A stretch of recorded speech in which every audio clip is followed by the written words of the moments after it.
CM Revanth రెడ్డిపై మాజీ మంత్రి తలసాని శ్రీనివాస్ యాదవ్ తీవ్రస్థాయిలో విరుచుకుపడ్డారు. సికింద్రాబాద్ అస్తిత్వాన్ని దెబ్బతీయాలని చూస్తున్నారని మండిపడ్డారు.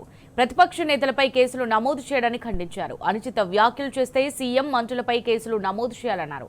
సికింద్రాబాద్ మున్సిపల్ కార్పొరేషన్ ఏర్పాటు చేయాలని కంటోన్మెంట్ క్లాసిక్ గార్డెన్స్ లో జరిగిన సమావేశంలో డిమాండ్ చేశారు. ప్రభుత్వ తీరును నిరసిస్తూ 17న సికింద్రాబాద్ రైల్వే స్టేషన్ నుంచి ఎంజీ రోడ్డులోని గాంధీ విగ్రహం వరకు శాంతియుతంగా నిరసన ర్యాలీ చేపడతామని స్పష్టం చేశారు. చేస్తున్నటువంటి దురాఘాతాలు మనం చూస్తున్నాం. అయితే ఇక్కడ వచ్చింది ఏంటంటే మన అస్తిత్వం, మన ఆత్మ గౌరవం. అంటే మనం సికింద్రాబాద్ అంటే యాప్రాల్, అల్వాల్, బోయిన్పల్లి ప్రాంతం కానీ మీకు అన్ని ప్రాంతాలు కలిపి సమ్మిళితంగా ఉండేదే సికింద్రాబాద్. ఒకప్పుడు 1806 సంవత్సరంలో సికింద్రాబాద్కు నామకరణ జరిగింది. అంటే 220 సంవత్సరాల క్రితం ట్యాంక్ బోర్డ్ అటువైపు హైదరాబాద్ అయితే ట్యాంక్ బోర్డ్ ఇటువైపు సికింద్రాబాద్. అదంతా మనందరికీ తెలుసు, మన పూర్వీకులకు కూడా తెలుసు.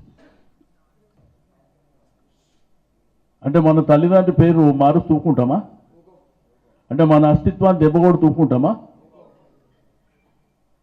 మరి ఈ ప్రభుత్వానికి పోనీ 2 సంవత్సరాల నుంచి ఈ ప్రభుత్వం వచ్చిన తర్వాత ఏమన్నా ఒక్క మంచి కార్యక్రమం చేశారా? ఎక్కడన్నా ఏదైనా కార్యక్రమం? ఆ విషయం మొన్న లీ ప్యాలెస్లో జరిగినప్పుడు నేను గట్టిగా మాట్లాడితే బేగంపేటలో, అమీర్పేటలో నా మీద పోలీస్ కేసులు పెట్టారు. మీరు ఇవాళ పేపర్లో చూసి ఉండొచ్చు. అంటే నేనేదో ముఖ్యమంత్రి గారిని వల్గర్గా మాట్లాడినా. ఓకే, చట్టపరంగా న్యాయపరంగా నేను ఎదుర్కొంటాను, నాకేం అభ్యంతరం లేదు.